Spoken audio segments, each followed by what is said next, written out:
The blazing mid-afternoon sun cast an orange light over the village of Lechambeau, dyeing the mud houses and dry trees with a melancholy glow.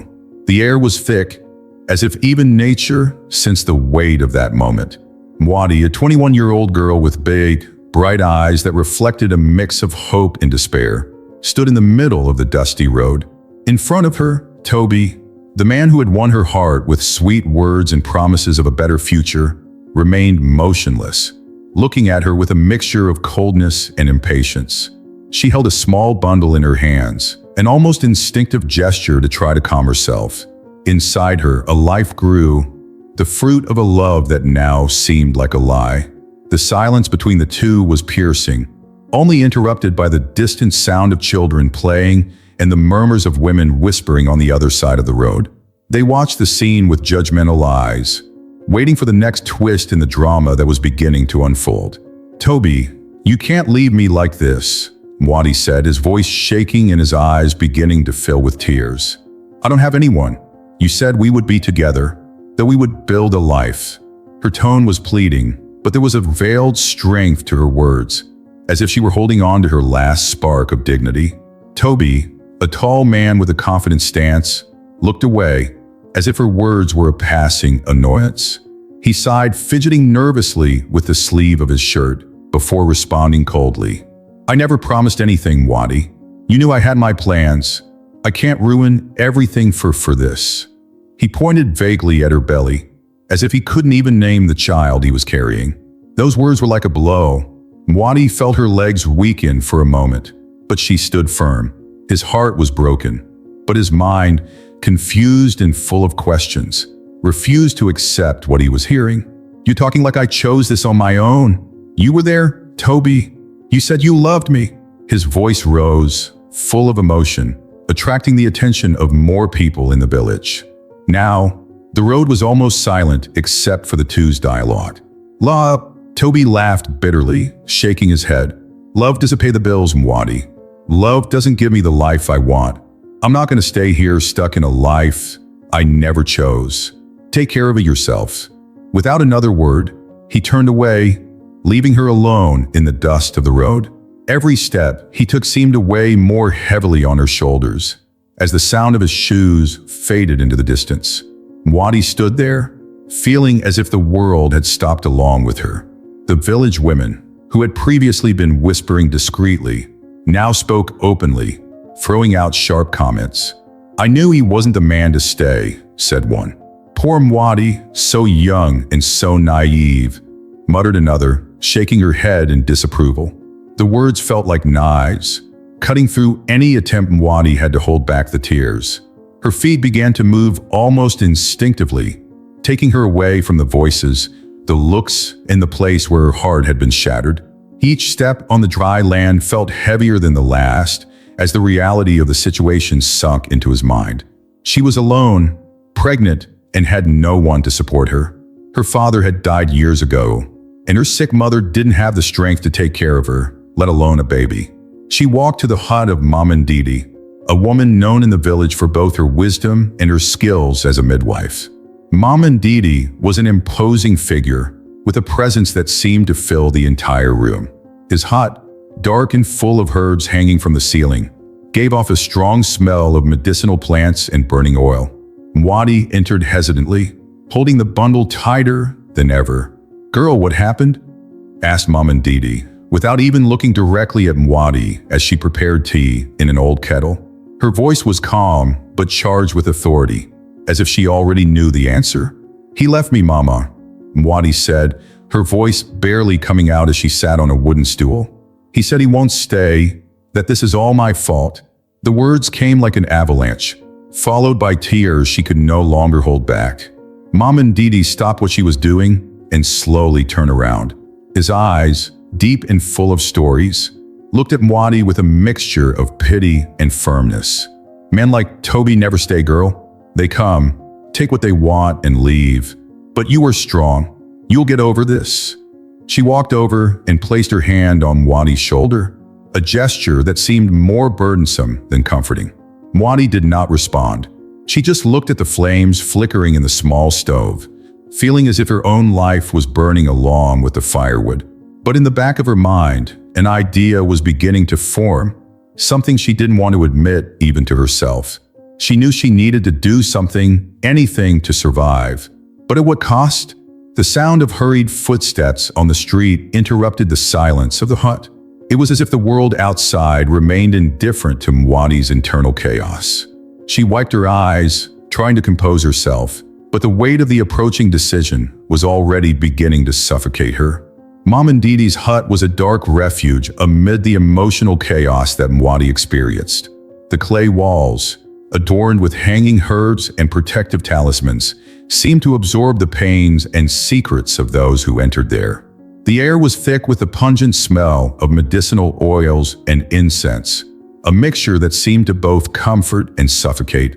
Mwadi sat on a worn wooden bench, trembling hands clutching the fabric of her skirt.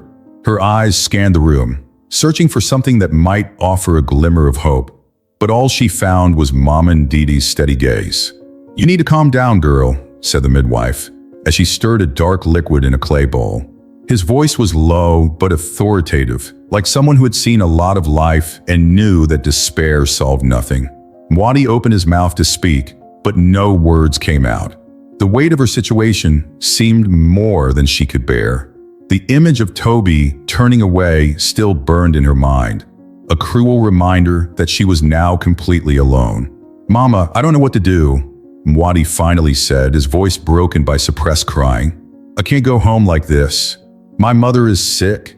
She can't take care of me, let alone a baby." The words came out quickly, as if she needed to get rid of the weight of them before they swallowed her completely. Mom Ndidi stopped stirring the bowl and watched her carefully, her small, piercing eyes assessing Mwadi's every move. "You are in a difficult place, Mwadi," she said calmly, sitting down opposite the young woman. "But you are young and beautiful. There's a lot ahead. You don't need to let this baby ruin your life." Mom Ndidi's words cut through the air like a blade, and Mwadi felt a shiver run up his spine. "What do you mean by that, Mama?" he asked, his voice hesitant. There was something about the midwife's tone that made her uncomfortable, but also curious. Mom Ndidi sighed, as if she knew what she was about to say would change everything. There are people in the city, rich families, who would give anything to have a child. They can care for this child in a way you never could, and in return, they can give you a chance to start again. The silence that followed was almost deafening. Mwadi felt as if the ground had disappeared beneath his feet.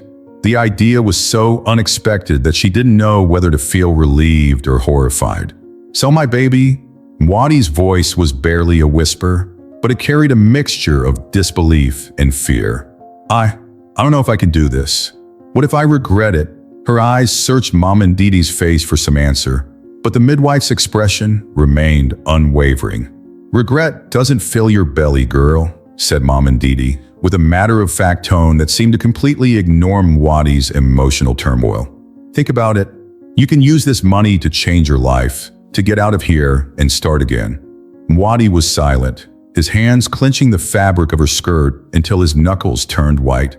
Mom Ndidi's cold logic made sense, but the price seemed too high. Still, she knew her options were limited. The image of his mother, sick and frail, struggling to care for herself, came back to him. And with it came the certainty that Mwadi could not add another weight to the family's shoulders. Night fell, and Mwadi remained in the hut, deep in thought. Shadows danced on the walls, cast by the flickering flame of a lamp.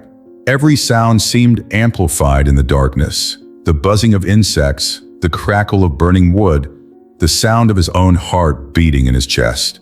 She didn't sleep. Instead, he spent the night reliving every moment of his life up to that point, trying to find some way to change his fate without sacrificing so much. When the sun rose, Mwadi was exhausted, but her decision had been made. Her face streaked with the tears, she cried silently through the night. She looked at Mom Ndidi and said, "I accept." His voice was firm, but there was a deep sadness in his tone. Mom Ndidi just nodded, as if she already knew what the answer would be. The transaction was done discreetly. A city couple, elegant and clearly well off, arrived in a shiny car. They didn't ask any questions, they just handed over the money and took the baby. Mwadi did not look them in the eye. She could barely look at her own son as she handed him over. Her hands shook as she received the bag of bills, but she held on tight, as if that money was the only thing that would keep her from falling apart. When it was all over, Mwadi was left alone in the hut, holding the bag of money on her lap. The tears began to fall again, but this time there was no one to comfort her. She looked down at the clay floor, feeling a mixture of relief and guilt that seemed unbearable. For a moment, she wondered if it would have been better to face poverty and contempt than to bear the weight of that decision. But now it was too late to turn back. The sound of hurried footsteps outside the hut brought a brief distraction, but it soon disappeared, leaving Mwadi alone with her thoughts and the reality of her choice. Time passed, but the memory of the first transaction never left Mwadi. The pain she felt when she gave up her baby was profound, but the money she received had lifted her from a life of poverty. Initially, Mwadi used the money to help his sick mother, buying medicine and ensuring she had enough food to recover. But as the days turned to weeks, the weight of guilt began to mix with a strange relief. For the first time, she felt like she had control over her destiny. It was then that, in the silence of a sultry night, as she gazed at the stars through the window of Mom and Didi's hut, the idea began to dawn. What if she could do it again? At first, the thought seemed unthinkable. Sell another child? But the reality was cruel. She knew that without money, her life would return to where it started. He remembered Mom and Didi's words, "Repentance doesn't fill the belly." That phrase echoed in his mind like a mantra. Reluctantly, he decided to approach Mom and Didi to discuss his idea. The midwife, with her pragmatic wisdom and a hint of disguised greed, did not hesitate to accept. "You have something many want, girl. If you're willing to make the sacrifice, we can work together again." Thus began the dangerous cycle. Mwadi would move away from the village, disappearing for months at a time. She found refuge in neighboring villages, where her presence went unnoticed. There, she hid during her pregnancies, waiting for the right moment to return to Mom and Didi's hut. With each new pregnancy, a new client was found, always someone from the city, willing to pay large sums for a healthy child. Money flowed, and with it, Mwadi began to experience a lifestyle he had never imagined possible. Soon, signs of his transformation became evident. Their simple cotton clothes gave way to vibrant, expensive fabrics embellished with detailed embroidery. The golden bracelets on her wrists jingled as she passed, a sound that seemed to scream her financial rise. The village women, who had previously looked at her with pity, now whispered suspiciously. "Where does all this money come from?" they asked each other. "She doesn't work, so how can she live like this?" The murmurs did not go unnoticed by Mwadi, but she ignored them, convinced that she was doing what was necessary to survive. However, even with all the luxury, there were nights when the weight of her choices haunted her. On one of those nights, while counting a stack of newly received bills, he felt a deep emptiness. He looked at Mom and Didi, who was laughing as she prepared a bowl of soup. "You've become my most loyal customer, Mwadi." "Life is good, isn't it?" said the midwife, her tone filled with almost cruel satisfaction. Mwadi tried to smile, but the look in his eyes betrayed his true feelings. "Yeah, but sometimes I wonder what these babies are going through," she replied, her voice almost trailing off. Mom and Didi paused for a moment before laughing again. "You think too much, girl. These babies have a life you could never give. And you look at you, live like a queen now." Mwadi did not respond, but his hands tightened the bracelets on his wrists, as if he wanted to free himself from the weight they represented. As the money grew, Mwadi began to move further away from the village. He bought a house in the city, a spacious building with white-painted walls and large windows that let in sunlight. There, she could hide from the judgment of the people of Lishambo, but she could never escape herself. Every room in the house seemed to echo with the voices of the babies he had delivered, a constant reminder that their comfort came at a huge cost. When he returned to the village, his presence was always noticed. Children ran after his car, enchanted by the shine of the wheels and the sound of the engine. The women watched her from afar, some with envy, others with contempt. One day, one of them finally approached. "Mwadi, how did you achieve so much in such a short time?" he asked, his voice full of curiosity but also distrust. Mwadi smiled, adjusting the silk scarf covering her hair. "I worked hard, that's all," he replied, before entering his old house to visit his mother, who still didn't know where the money came from. Even with the distance from the village, Mwadi knew the rumors were growing. With each visit, I felt the stares heavier, the questions more incisive. But now, she had no way to stop. The luxurious life he had built seemed unattainable without the cycle that sustained everything. The image of her entering her luxurious new home in the city became a symbol of her unbridled ambition, but also her isolation. With each new baby delivered, Mwadi fell deeper into an abyss he didn't know if he could escape. It was a bright morning when the sound of a powerful engine echoed through the narrow streets of Lashambo village. The dust kicked up by the shiny car announced the arrival of someone important, or at least someone who wanted to appear important. Mwadi was at the wheel, his eyes protected by large sunglasses, hiding any signs of insecurity. She wore a long dress of expensive fabric, embroidered with golden threads that glittered in the sun. Bracelets adorned her arms, jingling with every movement, and her hair was impeccably braided, decorated with tiny, sparkling ornaments. She stopped the car right in the center of the village where everyone could see her. The engine roared one last time before falling silent, and the village was plunged into a strange mix of silence and murmurs. The children were the first to approach, attracted by the shine and grandeur of the vehicle. Their eyes were wide with admiration, and some laughed and pointed, enchanted by the unexpected spectacle. "Look at her car. It must cost more than all of our houses combined," whispered a girl, pulling her brother's hand.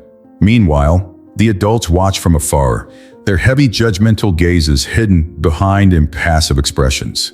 Mwadi got out of the car slowly, her high heels clicking on the dry earth with a sound that seemed to echo louder than it actually was. She smiled, adjusting the silk scarf that fell gracefully over her shoulders, as if this moment were a parade. But what she found was not the warm welcome she had expected. While the children crowded around the car, the adults looked away or whispered among themselves, avoiding any direct contact with her. "She thinks money buys respect? We all know what she did," one woman whispered to another, not bothering to lower her tone. "What a shame. She traded her soul for coins," replied a man, shaking his head in disapproval. Mwadi listened. She heard every word, even if no one addressed him directly to her. Her smile faltered for a brief moment, but she held it steady. It would not be shaken. Not now. She walked to her mother's house, a humble building that seemed even smaller now in contrast to the car and clothes that accompanied it. The door creaked open, and her mother, who had aged significantly since Mwadi's last visit, looked at her with eyes full of surprise and something more difficult to decipher. "Mwadi, you look different," she said, her words hesitant. Mwadi smiled, trying to look confident. "I'm fine, Mom. Much better now. I want to help you. I want you to live better," he replied, placing an envelope full of money on the table. But his mother didn't smile. Instead, he sighed deeply and looked away. "Money doesn't erase what you've lost, daughter," she said, her voice filled with sadness. Mwadi did not respond. There were no words that could fill that void. Determined to show that her wealth was an achievement, not an embarrassment, Mwadi organized a huge party that night. He invited the villagers, prepared expensive dishes, and hired musicians from the city. Her mother's house was transformed, decorated with vibrant fabrics and lights that illuminated the space as if it were a festival. But when night came, only the children appeared, attracted by the food and the music. The adults stayed away, murmuring in their homes, refusing to participate in what they called an empty spectacle. Mwadi sat alone at the main table, surrounded by untouched dishes and music that sounded almost ironic in its joy. She looked around, trying to ignore the weight of emptiness that filled the space. At one point, a child approached, holding a piece of cake. "Mwadi, your house is so beautiful. You must be very happy," he said with the innocence of someone who did not yet know the judgments of the world. Mwadi smiled, but there were tears in his eyes. "Thank you, my little one," he replied, gently passing his hand over the child's head. When she looked away, she saw her own image reflected in a mirror in the room. It was an image of success, of luxury, but also of loneliness. Everything she owned seemed insignificant at that moment. The party ended without any big goodbyes. The children left, carrying bags of sweets and laughter. Mwadi was left alone in the transformed house, surrounded by dirty dishes and music that now seemed more melancholy than festive. He sat in an armchair, his eyes fixed on the ceiling, as the sound of the music slowly faded away.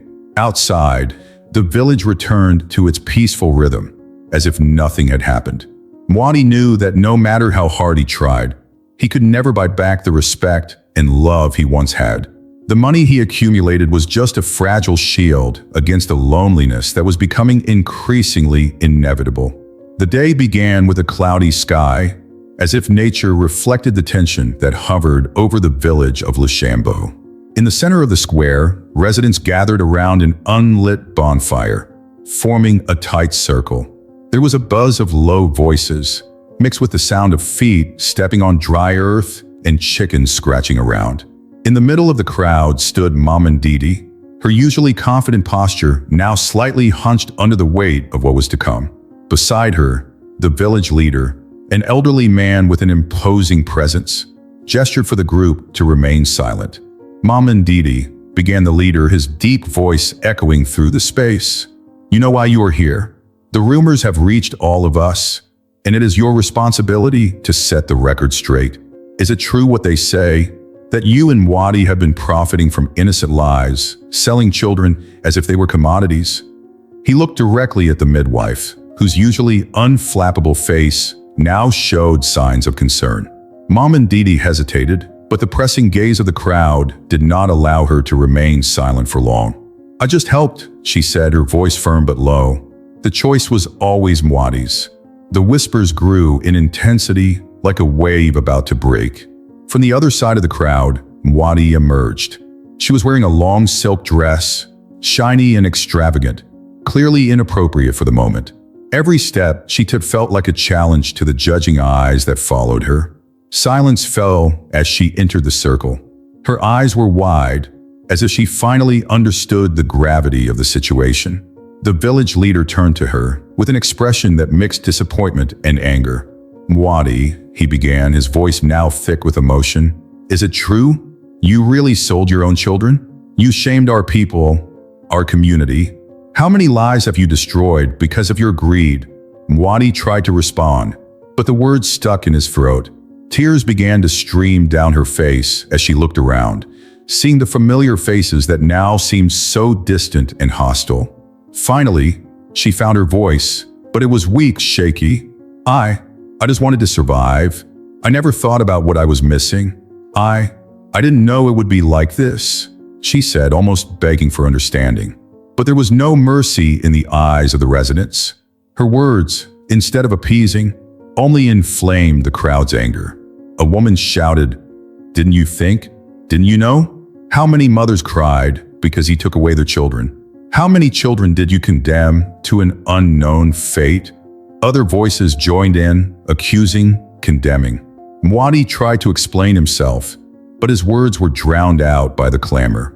Her luxury, once a source of admiration or silent envy, now seemed a symbol of all she had sacrificed, all she had betrayed.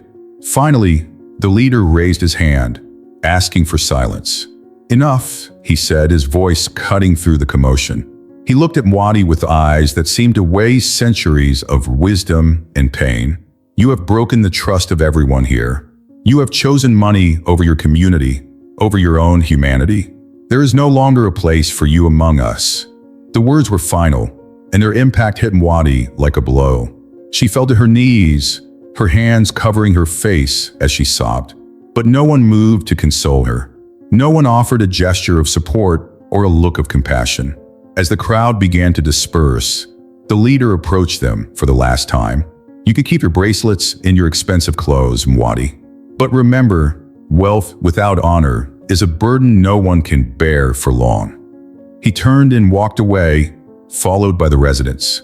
Now Mwadi was alone in the square. The silence around him was deafening. She stood up slowly, her knees shaking and her heart crushed.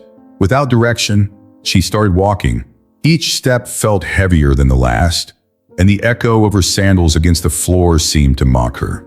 Her luxurious clothes and shiny jewelry, which once gave her pride, now seemed like shackles, symbols of an irreparable mistake. The road in front of him was long and deserted, surrounded only by dry fields and sparse trees. In the distance, the sound of children's laughter broke the silence. Mwadi stopped, his gaze trailing to a small clearing, where a group of children were playing with a makeshift wooden wheel. She watched in silence, her eyes teary. Every laugh was a reminder of what she had lost, but she could never get back. One of the children ran up to her, holding a small, crushed flower. "Do you want one, Aunt?" he asked with an innocent smile. Mwadi looked at the child, his eyes filled with pain, but also with something that seemed like true regret. "Thank you, my little one," she said, her voice barely coming out. She accepted the flower and continued walking, her steps now slower, heavier. The sun was high when Mwadi entered the village again, this time without the brightness of before.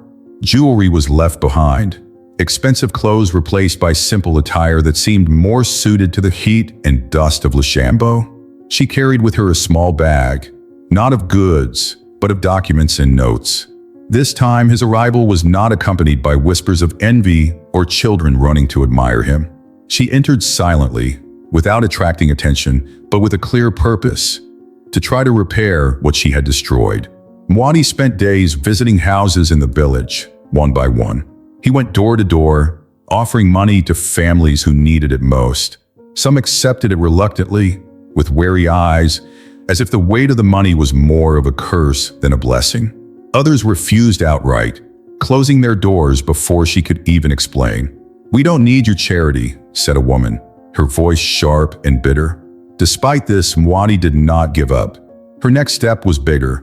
She financed the construction of a school in the center of the village. Residents watched suspiciously as bricks were stacked and walls went up.